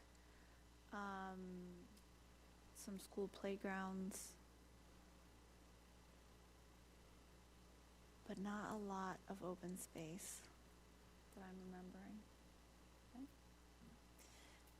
Have you rejoined the Quinsigamon Commission? I have, yep. So I have a meeting tomorrow. Okay. Or not tomorrow, Wednesday. Yeah. Get us caught up with everything going on. Yep. Okay. Anybody have anything else? Is there a motion to adjourn? So moved. Second. Is there a second? All in favor? Aye. All right. Thank you.